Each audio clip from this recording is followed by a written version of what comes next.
أما بعد فإن أحسن الكلام كلام الله وخير الهدي هدي محمد صلى الله عليه وآله وسلم وشر الأمور محدثاتها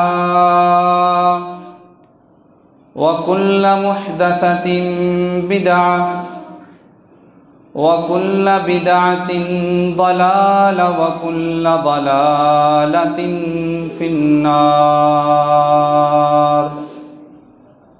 قال الله تعالى في القرآن المجيد والفرقان الحميد: قل إن صلاتي ونسكي ومحياي ومماتي لله رب العالمين.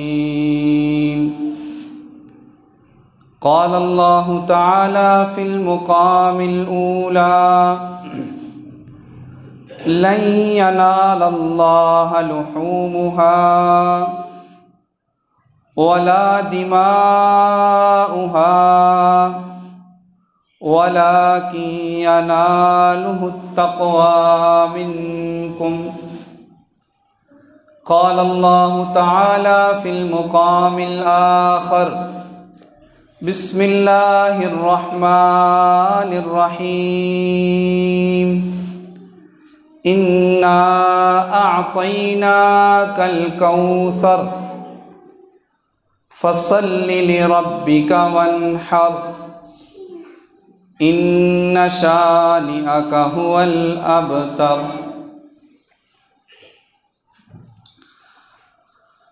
یا الہی، جب تک میرے جسم میں جان رہے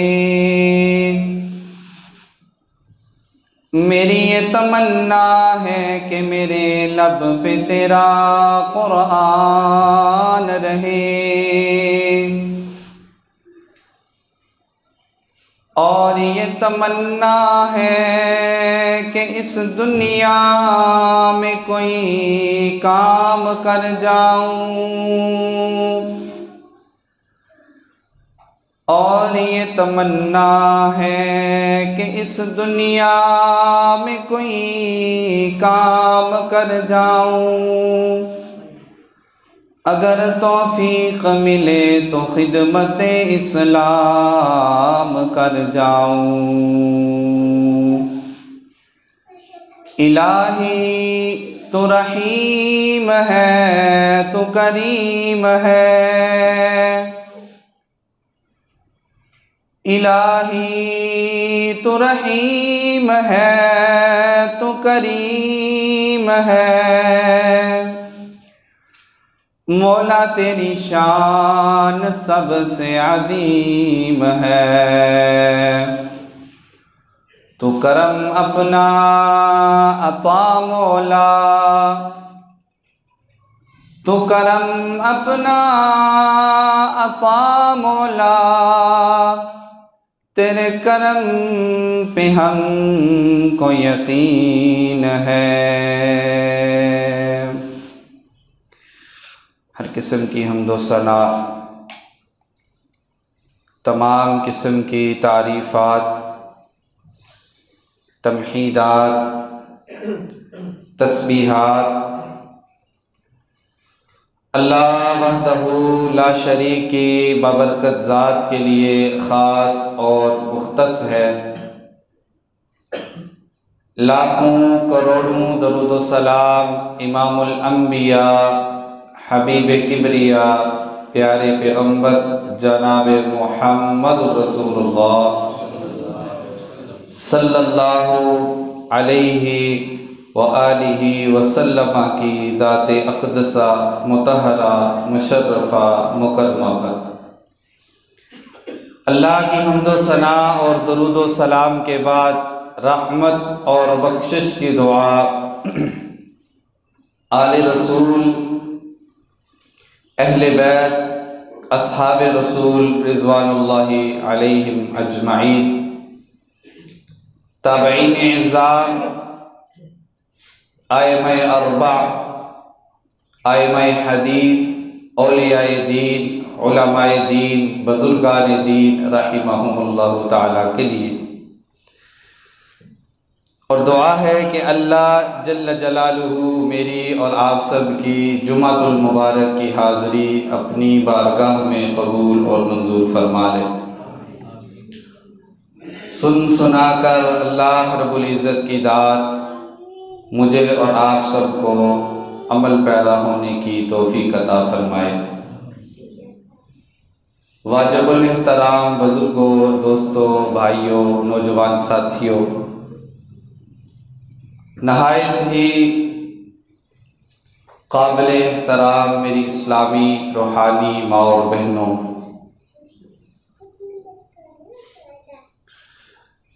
خطبات جمعہ میں اکثریت آج کل سیرت ابراہیم علیہ السلام کو بیان کیا جا رہا ہے۔ ابراہیم علیہ السلام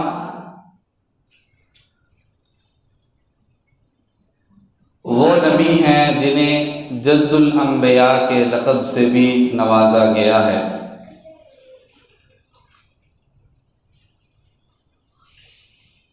قرآن کریم کا مطالعہ کیا جائے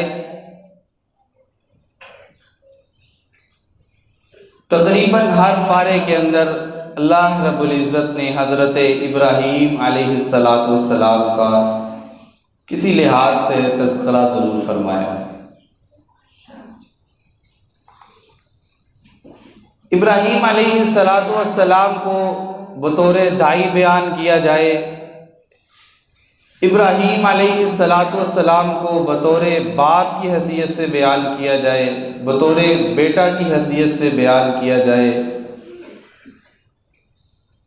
حضرت ابراہیم علیہ السلام کی استقامت کو بیان کیا جائے، حضرت ابراہیم علیہ السلام کی دعاؤں کو بیان کیا جائے، حضرت ابراہیم علیہ السلام کی اللہ رب العزت کے ساتھ تعلق کو بیان کیا جائے، حضرت ابراہیم علیہ السلام کی جوانی اور بڑھاپے کو بیان کیا جائے، حضرت ابراہیم علیہ السلام کی توحید کے لیے اپنا گھر بار، اپنے والدین، اپنی بستی، اپنا علاقہ، اپنا شہر کو چھوڑنا بیان کیا جائے۔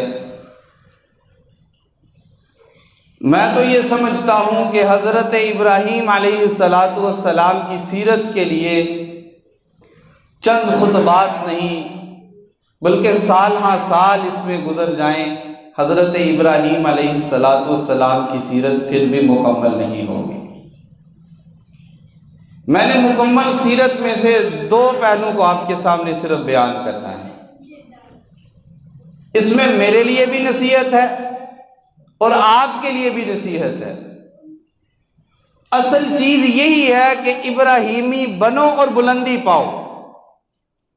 سیرت تو ہم محمد رسول اللہ صلی اللہ علیہ وسلم کی سنتے ہیں، بیان کرتے ہیں، اسی طرح ابراہیم علیہ السلام کی بھی سیرت کو بیان کر دیا جاتا ہے، سنا جاتا ہے، سنایا جاتا ہے۔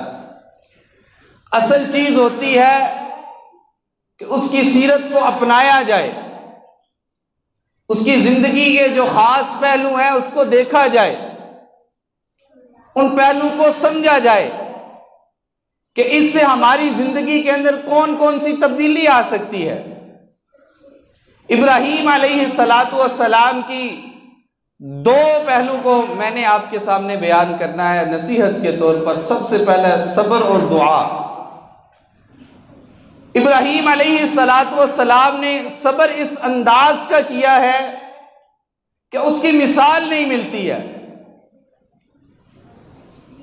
دیکھیں کتنے صبر کی بات ہے یہی کہ جب انسان کو اپنے گھر سے نکالا جائے، باپ کے بعد ورثہ اولاد کا ہوتا ہے،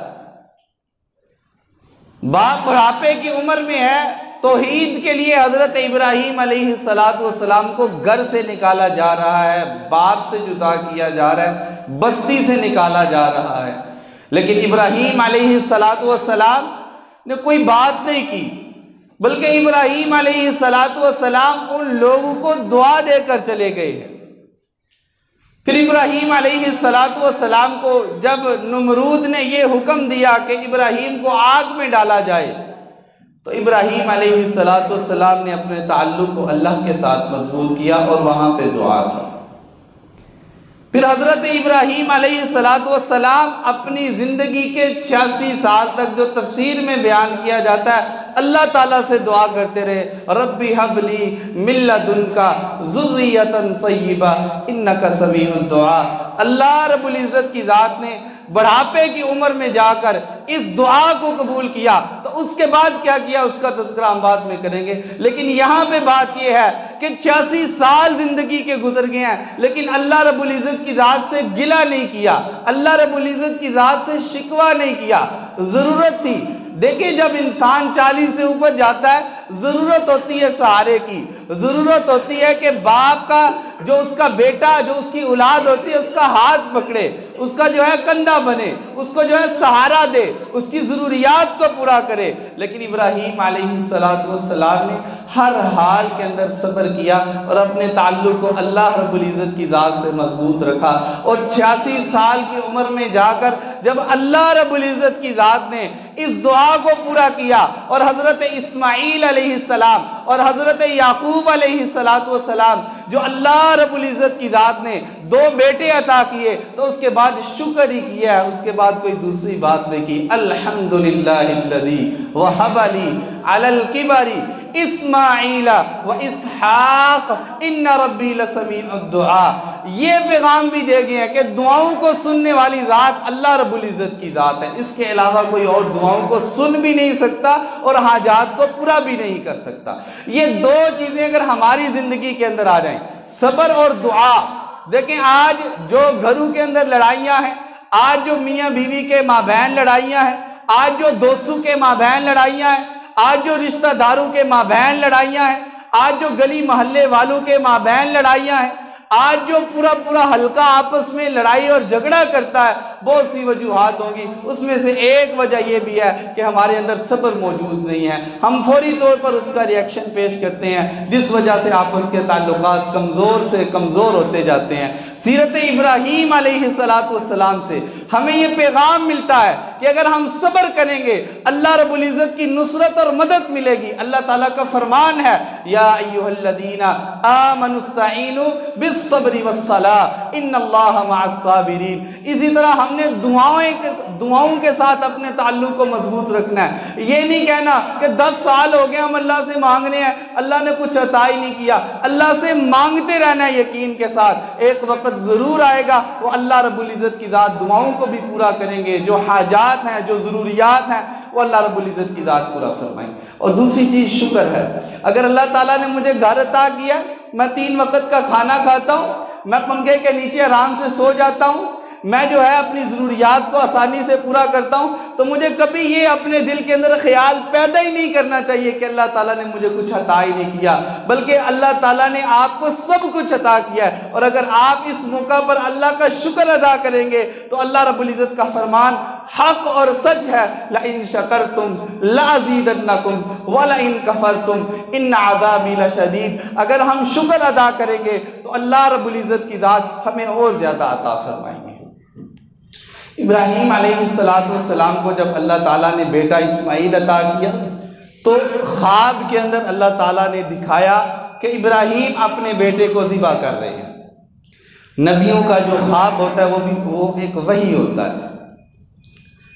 حضرت ابراہیم علیہ السلام نے اپنے بیٹے اسماعیل کو کہا تو بیٹے نے بھی آگے خندہ پیشانی سے کہا کہ اگر اللہ کا حکم ہے تو میں اپنی جان کو بھی قربان کر سکتا ہوں۔ اللہ تعالیٰ کو یہ ادا ابراہیم اور اسماعیل کی اتنی پسند آئی، قیامت کی صبح تک اللہ تعالیٰ نے اعلان کر دیا کہ جب 10 ذی الحجہ جائے گی، اللہ رب العزت کی رضا اور خوشنودی کے لیے جتنے مسلمان ہوں گے وہ قربانی کریں گے۔ ابراہیم علیہ السلام کے خاندان کی ہی یہ ایک اور علامت ہے، ایک اور ان کی جو ہے خدمت ہے۔ جب صفا اور مروہ پہ حضرت ابراہیم علیہ السلام کی بیوی، اسماعیل علیہ السلام کی ماں بھاگتی ہوئی پانی کے لیے جا رہی ہے، صفا سے مروہ، مروہ سے صفا پہ چکر لگ رہے ہیں، تو اللہ تعالیٰ کو یہ ادا بھی اتنی پسند آئی، اللہ تعالیٰ نے فرمایا ان الصفا والمروۃ من شعائر اللہ، یہ اللہ کی نشانیوں میں سے نشانیاں ہیں۔ جو بھی قیامت کی صبح تک حج اور عمرہ کے لیے آئے گا، جتنی دیر تک صفا اور مروہ کے چکر نہیں لگائے گا، نہ اس کا حج قبول ہوگا نہ اس کا عمرہ قبول ہوگا۔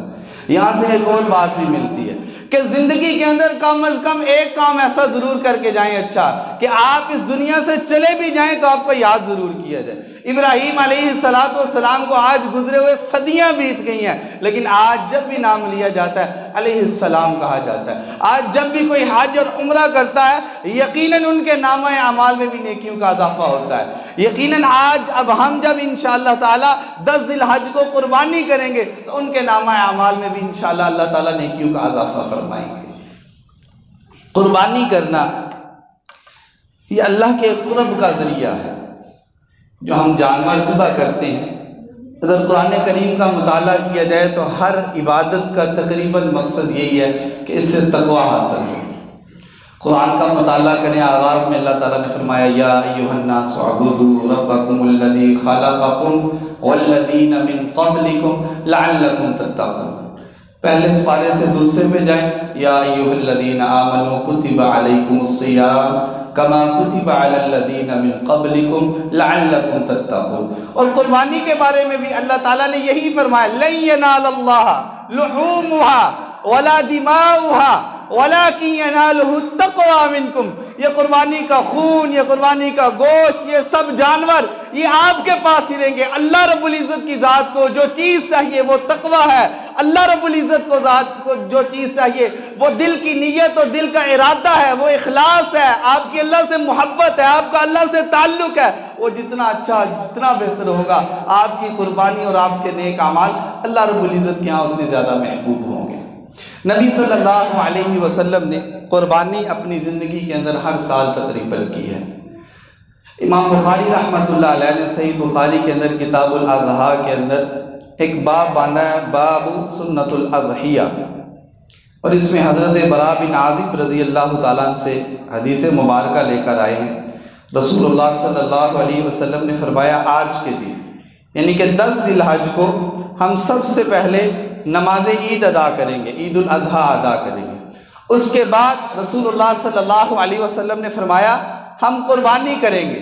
پھر نبی صلی اللہ علیہ وسلم نے فرمایا جس نے نماز عید سے پہلے قربانی کر دی ہے وہ صرف اپنے گھر والوں کو گوشت دے گا، اس نے قربانی نہیں کی، اور جس نے ہماری سنت کو پایا اس نے ہی سنت کو پورا کیا۔ یعنی کہ نبی صلی اللہ علیہ وسلم کی سنت یہ ہے کہ 10 ذی الحج کو نماز فجر کے بعد سب سے پہلے عید الاضحیٰ کو ادا کیا جائے اور اس کے بعد قربانی کو کیا جائے۔ اس موقع پر نبی صلی اللہ علیہ وسلم نے فرمایا ہماری سنت یہ ہے جو اس طریقے کو اپنائے گا وہی ہماری سنت اور ہمارے طریقے کو اپنائے گا اور وہی کام مسنون نہ ہوگا، اور جو اس کے علاوہ کرے گا نبی صلی اللہ علیہ وسلم نے فرمایا وہ صرف اپنے گھر والوں کو گوشت دے رہا ہے۔ اور حدیث کا اگر مطالعہ کیا ہے تو نبی صلی اللہ علیہ وسلم نے یہاں تک ارشاد فرمایا اگر نماز عید سے پہلے کوئی بندہ اپنی قربانی کر دیتا ہے تو وہ دوبارہ اپنی قربانی کو کرے گا۔ نبی صلی اللہ علیہ وسلم کے صحابہ اکرام رضوان اللہ علیہ مجمعین میں سے ایک صحابی رسول نے نماز عید سے قبل کر دی، نبی صلی اللہ علیہ وسلم نے ارشاد فرمایا کہ آپ دوبارہ قربانی کو کریں۔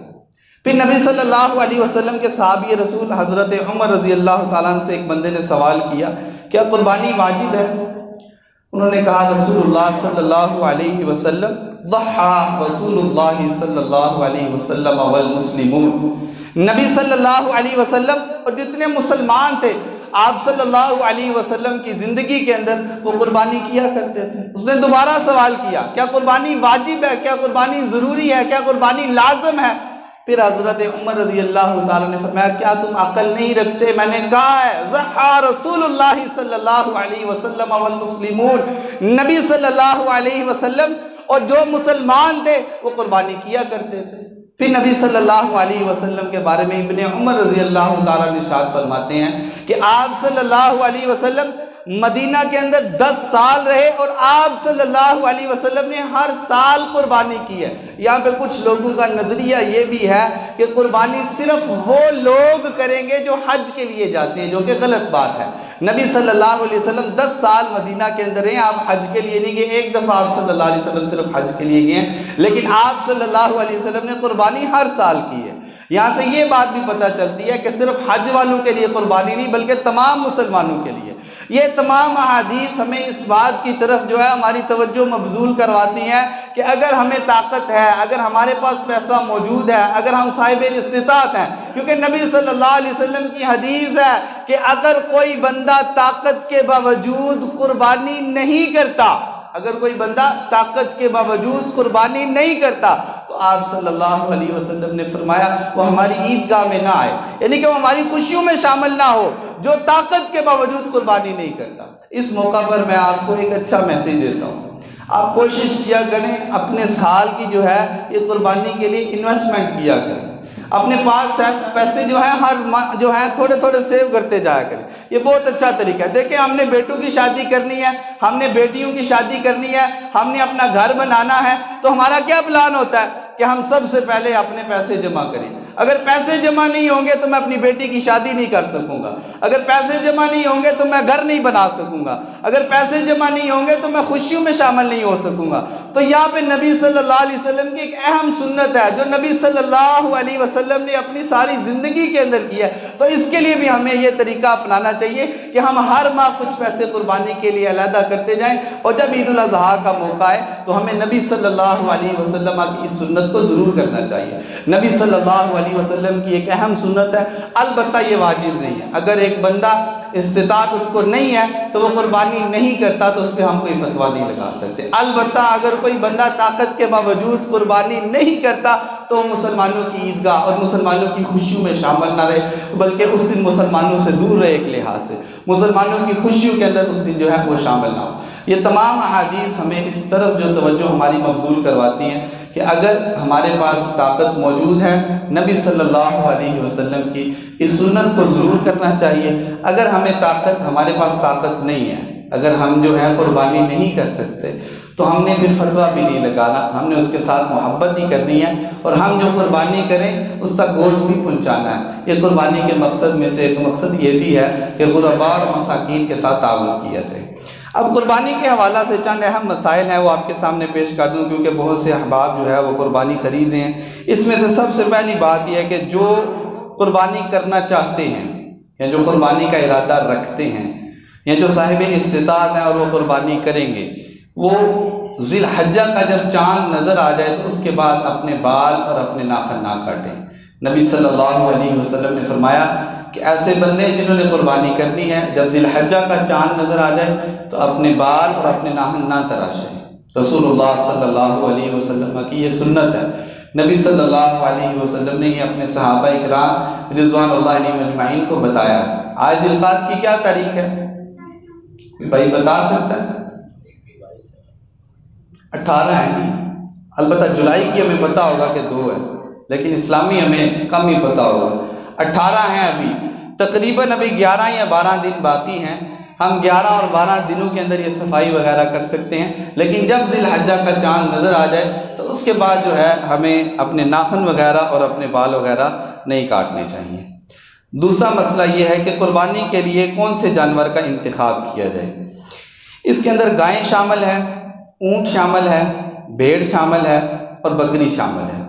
اللہ تعالیٰ کا فرمان ہے وَلِكُلِّ أُمَّةٍ جَعَلْنَا مَنْسَكًا لِيَذْكُرُوا اسْمَ اللَّهِ عَلَى مَا رَزَقَهُم مِّن بَهِيمَةِ الْأَنْعَامِ۔ یہاں سے بہیمۃ الانعام سے مراد یہی جانور ہیں، یعنی کہ گائے، بھیڑ، بکری اور اونٹ، اس کے علاوہ کوئی اور جانور شامل نہیں ہے۔ اور امام نووی رحمۃ اللہ علیہ نے صحیح مسلم کے اندر لکھا ہے کہ تمام امت مسلمہ کا اس بات پہ اجماع ہے کہ یہی جانور جو ہے قربانی کے لیے درست ہیں۔ ہمارے معاشرے کے اندر جو ہی عید الاضحیٰ آتی ہے یہ مسئلہ سوشل میڈیا پہ، مساجد اور مدارس کے اندر بہت عام ہو جاتا ہے کہ کٹے کی قربانی کرنی ہے کہ نہیں کرنی۔ بھائی جب ہمارے پاس گائے موجود ہے، ہمارے پاس بھیڑ موجود ہے، ہمارے پاس بکری موجود ہے، ہمارے پاس اونٹ موجود ہے، تو اختلافی مسئلے میں جانے کی ہمیں کیا ضرورت ہے؟ اس لیے ہمیں بھی چاہیے ہم بھی انہی جانوروں میں سے قربانی کریں۔ نبی صلی اللہ علیہ وسلم نے اپنی زندگی کے اندر اونٹ کی قربانی کی ہے اور بھیڑ کی قربانی کی ہے۔ نبی صلی اللہ علیہ وسلم جو ذاتی طور پہ قربانی کرتے تھے وہ دمبوں کی قربانی کیا کرتے تھے۔ رسول اللہ صلی اللہ علیہ وسلم کی باقاعدہ طور پر حدیث موجود ہے جو امّ عائشہ رضی اللہ تعالی عنہا روایت کرتی ہے۔ تو اس لیے یہ اختلافی مسئلے کے اندر ہمیں آنا ہی نہیں چاہیے۔ کچھ علماء ہمارے ہیں جو کہتے ہیں کہ یہ قربانی جائز ہے، کچھ علماء ہیں جو کہتے ہیں کہ یہ قربانی نہیں کرنی چاہیے، یعنی کہ دونوں جو ہیں فریقین پھر اپنے اپنے دلائل بھی پیش کریں گے۔ تو اس لیے ہمیں یہ چاہیے کہ ہم اختلافی مسئلے کے قریب ہی نہ رہیں۔ ہم آسانی کے ساتھ اونٹ کو خرید سکتے ہیں، ہم آسانی کے ساتھ کٹے کو بھی خرید سکتے ہیں، مسئلہ اس کے اندر بھی نہیں ہے، لیکن جو ہے اختلافی مسئلے سے ہمیں بچنا ہی چاہیے۔ جہاں پہ امت مسلمہ کا اجماع موجود ہے، تمام علماء کا جہاں پہ اجماع موجود ہے، ہمیں اسی کو ہی اپنانا چاہیے، یہی بہتر ہے۔ تیسرا مسئلہ یہ ہے کہ ایسا جانور نہیں خریدنا چاہیے جس کے اندر عیب ہو۔ عیبوں کے اندر یہ چیزیں شامل ہیں، ایسا رسول اللہ صلی اللہ علیہ وسلم کی حدیث ہے کہ ایسا جانور جو بہنگا ہو اور اس کا بہنگا پن واضح ہو، یعنی کہ اسے کوئی آنکھوں کا مسئلہ ہو۔ لیکن ہم مسلمان ہیں، جیسے گزشتہ جمعہ میں نے تذکرہ کیا تھا کہ ہم مسلمان ہیں، ہم پھل لگانے والے ہیں، ہم ہی پھلوں کو اتارنے والے ہیں اور ہم ہی پیک کرنے والے ہیں اور ہم ہی بل فروخت کرنے والے ہیں، لیکن اس کے باوجود جو ہے جب منڈی کے اندر آتا ہے اور دکاندار خرید کے لاتا ہے تو کوئی نہ کوئی داغ اس میں سے نکل آتا ہے۔ بالکل اسی طرح قربانی کے جانوروں میں بھی ہوتا ہے۔ ہمارے ایک استاد تھے، انہوں نے ہمیں ایک بات بتائی کہ ایک دفعہ بڑا اچھا جانور خرید کر وہ گھر لے آئے، لیکن جب گھر آئے تو اس کی آنکھ میں سے بانٹا نکل آیا تھا۔ یعنی کہ ہم مسلمان ہیں، یہاں تک ہم جو ہے آ جاتے ہیں کہ قربانی جیسا عظیم فریضہ ہم نے ادا کرنا ہے، وہاں پہ بھی ہم جو ہے اپنے داغ کو، اپنے مکر اور فریب کو لازمی لے آتے ہیں۔ تو اس لیے جب ہم جانور خریدیں تو ہمیں جو ہے ان پہلوؤں کو مد نظر رکھنا چاہیے کہ ایسا جانور جو بہنگا ہو اور اس کا بہنگا پن واضح ہو، ایسے جانور کو نہیں خریدنا چاہیے، یہ جانور قربانی کے لیے جائز نہیں ہے۔ دوسرا، ایسا جانور جو لنگڑا ہو اور اس کا لنگڑے پن واضح ہو، یعنی کہ اس کے پاؤں پہ زخم ہے اور زخم بالکل واضح ہے۔ البتہ معمولی زخم جو ہے وہ جائز کی حد تک جاتا ہے، لیکن کوشش کرنی چاہیے کہ جانور عیب سے پاک ہونا چاہیے۔ تیسرا، نبی صلی اللہ علیہ وسلم نے فرمایا کمزور اور لاغر جانور بالکل نہیں خریدنا چاہیے، اور پھر نبی صلی اللہ علیہ وسلم نے اس کی وضاحت کی کہ ایسا جانور جس کے گوڈوں کے اندر گودا ہی موجود نہ ہو، یعنی کہ طاقت والی موجود نہ ہو، اس کے اندر طاقت ہی موجود نہ ہو، اسے چلا ہی نہ جاتا ہو، اس سے اٹھا ہی نہ جاتا ہو، اسے بیٹھا ہی نہ جاتا ہو، اور وہ جانور اللہ کی راہ میں قربان کروں۔ بھئی ہم نے قربانی کرنی ہے، اچھا جانور، خوبصورت جانور جو ہے وہ طاقتور جانور، دیکھنے میں بھی اچھا لگے اور صحت کے اعتبار سے بھی اچھا، اور اس کے اندر یہ عیب بھی موجود نہ ہو۔ لیکن اللہ تعالیٰ کا فرمان ہے لن تنالوا البر حتی تنفقوا مما تحبون، اللہ کی راہ میں اس چیز کو خرچ کرو، اللہ کی راہ میں اس چیز کو دو جس سے ہم محبت کرتے ہیں۔ اب ہم نے اللہ کی راہ میں اگر ایک جانور ذبح کرنا ہے تو ہم معمولی سا جانور ذبح کر دیں، ہم کمزور سا جانور ذبح کر دیں، ہم ایسا جانور دے دیں جو لنگڑا ہو، ہم ایسا جانور دے دیں جو بہنگا ہو، ہم ایسا جانور دے دیں جو بالکل کمزور اور لاغر ہو، یہ درست نہیں ہے۔ بلکہ ہم نے جو قربانی کے لیے جانور خریدنا ہے وہ بالکل صحت مند، تندرست اور خوبصورت ہونا چاہیے۔ دیکھیں اگر آپ بنی اسرائیل کا واقعہ پڑھیں نا، سورہ بقرہ کے آغاز میں ہے وَإِذْ قَالَ مُوسَىٰ لِقَوْمِهِ إِنَّ اللَّهَ يَأْمُرُكُمْ أَن تَذْبَحُوا بَقَرَةً قَالُوا أَتَتَّخِذُنَا هُزُوًا، یہ مکمل جو ہے واقعہ پڑھیں تو بار بار سوال کرتے تھے اس کا رنگ کیسا ہو، اس کی رنگت کیسی ہو، وہ جو ہے حل تو نہ بیتا ہو، اسی طرح دیگر وہ سارے مسئلے پوچھتے ہیں۔ تو ہمیں بھی چاہیے، ہم جو ہے اول ہیں امتوں میں سے، ہم نے جب قربانی کرنی ہے تو ہم نے بہترین خریدنی ہے، ہم نے جو ہے وہ معمولی سا جانور اللہ کی راہ میں نہیں قربان کرنا، بلکہ بہتر، اچھا اور خوبصورت ہونا چاہیے، اور صحت کے لحاظ سے بھی وہ بہتر ہونا چاہیے۔ چوتھا مسئلہ ہے جانور کی عمر کے حوالے سے۔ نبی صلی اللہ علیہ وسلم کی حدیث ہے لا تذبحوا الا مسنہ، مسنہ جانور جو ہے یہ 2 دانتہ جانور کو کہا جاتا ہے۔ ہمارے ہاں جو حنفی بھائی ہیں وہ کہتے ہیں کہ مسنہ سے مراد 2 سال کا جانور ہے، 2 سال کا جانور ہو اور وہ دوندہ ہو یا نہ ہو اس کو قربان کر دینا چاہیے، جو کہ غلط بات ہے۔ مسنہ کا معنی یہ نہیں ہے 2 سال کا ہو، مسنہ کا معنی یہ ہے عربی لغت کے اندر، اور بہت سے محدثین جس میں امام نووی رحمۃ اللہ علیہ، امام ابن حجر رحمۃ اللہ علیہ اور دیگر بہت سے حنفی جو کبار علماء ہیں، انہوں نے بھی مسنہ کی وضاحت کے اندر یہی بات لکھی ہے، اس سے مراد 2 سال کا جانور نہیں ہے، بلکہ اس سے مراد وہ جانور ہے جس کے دودھ کے دان جو ہے وہ گر جائیں۔ نبی صلی اللہ علیہ وسلم کی یہ سنت ہے۔ ہمارے ایک استاد محترم اللہ تعالیٰ ان کی عمر میں برکت فرمائے، وہ ایک حنفی عالم دین قاری یوسف صاحب ابھی بھی زندہ ہیں، جن کا تعلق شیخ پورا کے ساتھ ہے، انہیں سے اسی مسئلہ پہ بحث ہوئی مسنہ کے حوالے سے۔ وہ کہتے ہیں کہ 2 سال کا جانور کرنا ہے، دوندہ ہو یا نہ ہو۔ ہمارے شیخ صاحب کہتے ہیں کہ 2 داندہ سے مراد، 2 مسنہ سے مراد جو ہے 2 دانت، یعنی کہ جس کے 2 دانت گر جائیں۔ پھر انہوں نے آخر پر یہ بات کہی، ہم حنفی ہیں، ہم جو ہے اقوال پہ عمل کریں گے، آپ اہل حدیث ہیں، آپ حدیث پہ عمل کریں گے۔ اور یہاں پہ مجھے سلطان المناظرین عبد القادر روپڑی رحمۃ اللہ علیہ یاد آ گیا، ان کا میں ایک بات پڑھ رہا تھا، ان سے کسی نے سوال یہ مسنہ کے حوالے سے ہی کیا کہ اگر ایک جانور 4 سال کا ہو جائے لیکن دوندہ نہ ہو، کیا اس کو قربان کر لینا چاہیے؟ بڑی اچھی بات انہوں نے کہی، بات جو ہے وہ سمجھانے کے لیے انہوں نے کی۔ انہوں نے کہا کہ اگر جانور حضرت آدم علیہ السلام کے دور کا ہے اور آج تک وہ پہنچا ہے، اگر 2 دانتہ نہیں ہوا تو اس کو قربان نہیں کر سکتے۔ اور یہی مسئلہ جو ہے واضح ہے، نبی صلی اللہ علیہ وسلم کی حدیث ہے، جو ہم نے جانور ذبح کرنا ہے وہ 6 ماہ کا ہو، 7 ماہ کا ہو، 8 ماہ کا ہو، 9 ماہ کا ہو، 10 ماہ کا ہو، اگر وہ 2 دانتہ ہو گیا تو ہم اس جانور کو ذبح کر سکتے ہیں اور ہم اس کی قربانی کر سکتے ہیں۔ اگر 10 سال کا بھی جانور ہو گیا اور وہ 2 دانتہ نہیں ہوا تو اس کو قربان نہیں کرنا چاہیے۔ لیکن نبی صلی اللہ علیہ وسلم کی اسی حدیث کے اندر آگے بات بھی ہے، آپ نے فرمایا کہ اگر آپ کو نہ ملے، آپ کو جو ہے تنگ دستی ہو جائے، آپ کو مشکل ہو جائے، آپ 2 دانتہ تلاش ہی نہ کر سکیں، تو نبی صلی اللہ علیہ وسلم نے فرمایا آپ جزع جو 1 سال کا ہو، وہ نبی صلی اللہ علیہ وسلم نے پھر قید لگائی ہے، وہ بھیڑ اور بکری ہونی چاہیے، اس کی قربانی جو ہے وہ کر سکتے ہیں۔ نبی صلی اللہ علیہ وسلم کی سنت، اور آپ صلی اللہ علیہ وسلم نے ہمیں یہی بتایا۔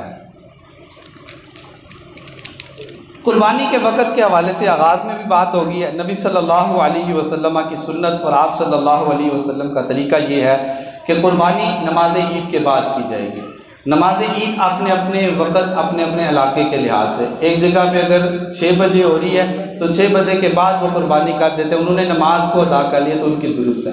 دوسری مسجد یا دوسرے علاقے کے اندر 7 بجے کا وقت ہے، تو جہاں جہاں ہم رہتے ہیں وہاں پہ جب ہم نے نماز عید کو ادا کر لیا ہے تو ہم اس کے بعد قربانی کر سکتے ہیں۔ نبی صلی اللہ علیہ وسلم کی یہ سنت ہے۔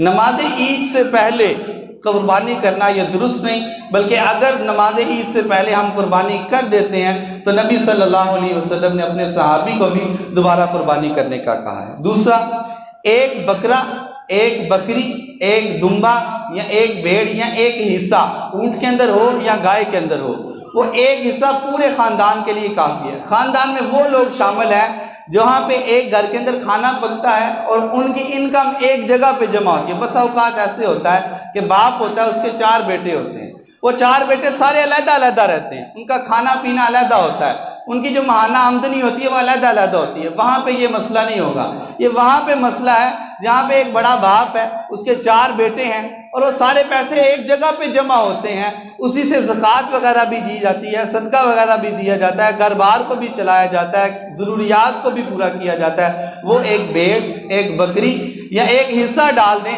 تو پورے گھر کی قربانی ہو جائے گی۔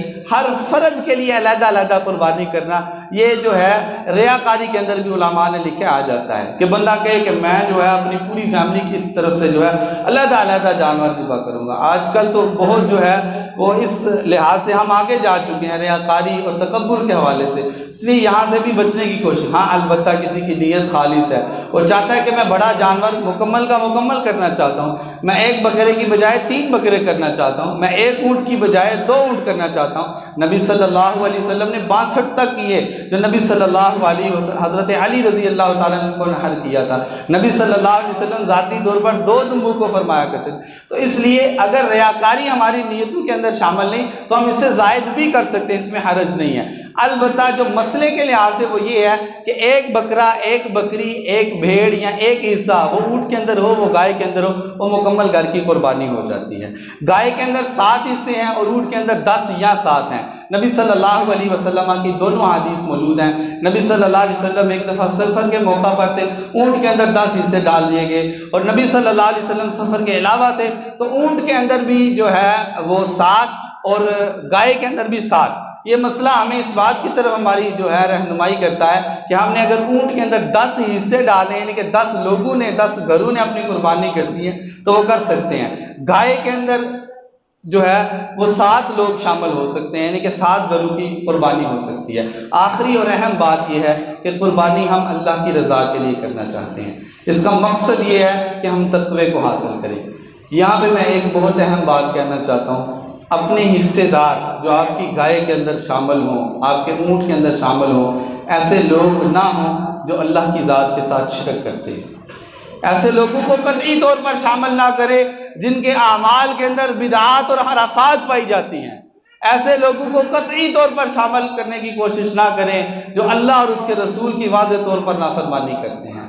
نبی صلی اللہ علیہ وسلم کی ایک اہم سنت ہے، ایک ہم نے فریضہ ادا کرنا ہے، تو اس فریضہ کے اندر اگر شرک والے لوگ شامل ہو جائیں، بدعات اور حرافات والے لوگ شامل ہو جائیں، تو جو مقصد ہے لن ینال اللہ لحومها ولا دماؤها ولکن ینالہ التقوی منکم، اس کے اندر کمی آ جائے گی۔ کیا ہوگا کہ ہم نے گائے کے اندر 7 حصے تھے، ایک ہم نے مشرک کو شامل کر لیا، مشرک کے پیسوں کو ہم نے لے لیا۔ گائے کے اندر 7 حصے تھے تو ہم نے ایک بدعت کرنے والے کو، نبی صلی اللہ علیہ وسلم کی سنت کا مذاق اڑانے والے کو اپنے ساتھ شامل کر لیا۔ تو ایسے لوگوں کو یہ بات نہ کہیں کہ یہاں سے اجتماعیت کے اندر کمی آئے گی، یہاں سے جو ہے وہ واعتصموا بحبل اللہ جمیعہ کے اندر کمی آئے گی۔ آپ ان کو کہیں کہ آپ شرک کو چھوڑو، ہمارے ساتھ شامل ہو جاؤ، آپ بدعات اور حرافات کو چھوڑو اور ہمارے ساتھ شامل ہو جاؤ، اللہ کی توحید کو اپناؤ اور نبی صلی اللہ علیہ وسلم کی سنت کو مضبوطی سے پکڑو، تو ہم آپ کے پاؤں بھی چومنے کو تیار ہیں۔ لیکن اگر آپ شرک کریں، آپ بدعات اور حرافات پہ عمل کریں، آپ نبی صلی اللہ علیہ وسلم کی سنتوں کا مذاق اڑائیں، آپ کہیں کہ ہم نے سنت پر عمل نہیں کرنا، ہم نے اپنے امام کی بات میں عمل کرنا ہے، ہم نے جو ہے اپنے قول کو ترجیح دینی ہے، ہم نے اپنی مرضی اور اپنی منشا کرنی ہے، تو ایسے بندے کو قربانی کے اندر قطعی طور پر شامل نہ کریں، قطعی طور پر ایسے بندے کو جو ہے وہ شامل نہ کریں جو شرک کے اندر ملوث ہے، جو بدعات اور حرافات کرنے والا۔ البتہ ایک بندہ گنہگار ہے، غلطی کرتا ہے، اس کے اندر کوئی نہ کوئی خامی پائی جاتی ہے، تو اس پہ جو ہے اگر اس کو شامل کر لیا جائے تو انشاءاللہ تعالی حرج نہیں۔ لیکن البتہ ایسا بندہ جو مشرک ہے، جو شرک کرتا ہے، واضح طور پر اس کا پتہ ہے کہ یہ بندہ شرک کرتا ہے، اللہ کے علاوہ کسی اور کے در پہ جاتا ہے، اللہ کے علاوہ کسی اور کے در پہ جھکتا ہے، اللہ کے علاوہ کسی اور کے نام کے نیاز اور سب کچھ دیتا ہے، تو ایسے بندے کو اپنے ساتھ قطعی طور پر شامل نہیں کرنا چاہیے۔ اس وجہ سے اگر کوئی ناراض ہوتا ہے تو اس کو ناراض ہونے دیں، انشاءاللہ تعالیٰ اس کا حرج نہیں ہوگا، اس کا گناہ نہیں ہوگا۔ لیکن اگر آپ اس کو شامل اپنے ساتھ کریں گے، آپ اس کو اپنی قربانی کا حصہ بنائیں گے، آپ اس کو پروموٹ کر رہے ہیں، آپ اس کا ساتھ دے رہے ہیں، آپ اس کو کہہ رہے ہیں کہ کوئی بات نہیں، شرک ہی کرتا ہے نا، خیر ہے ہمارے ساتھ بھی شامل ہو جائے، بدعت ہی کرتا ہے نا ہمارے ساتھ شامل ہو جائے، کوئی حرج نہیں، یہ درست نہیں ہے۔ بلکہ ہم نے کوشش کرنی ہے، قل ان صلاتی و نسکی و محیای و مماتی للہ رب العالمین، ہمارا جو سب کچھ ہے وہ اللہ رب العالمین کے لیے، ہم نے اللہ رب العالمین کو خوش کرنا ہے، ہم نے لوگوں کو خوش نہیں کرنا۔ یہ قربانی کے چند اہم مسائل تھے جو آپ کے سامنے ذکر کیے ہیں۔ اگر کسی بھائی کو کسی مسئلے کی سمجھ نہ آئی ہو یا کسی بھائی کا کوئی مسئلہ ہو، وہ پوچھنا چاہے تو وہ نماز جمعہ کے بعد یا قربانی کو بھی کافی ایام باقی ہیں، وہ پوچھ سکتا ہے۔ اللہ تعالیٰ ہمیں دین حنیف کو سمجھنے کی توفیق عطا فرمائے، سمجھنے کے بعد اللہ تعالیٰ مجھے اور آپ سب کو اس پر عمل پیرا ہونے کی توفیق عطا فرمائے۔ ھذا ما عندی واللہ اعلم الصواب۔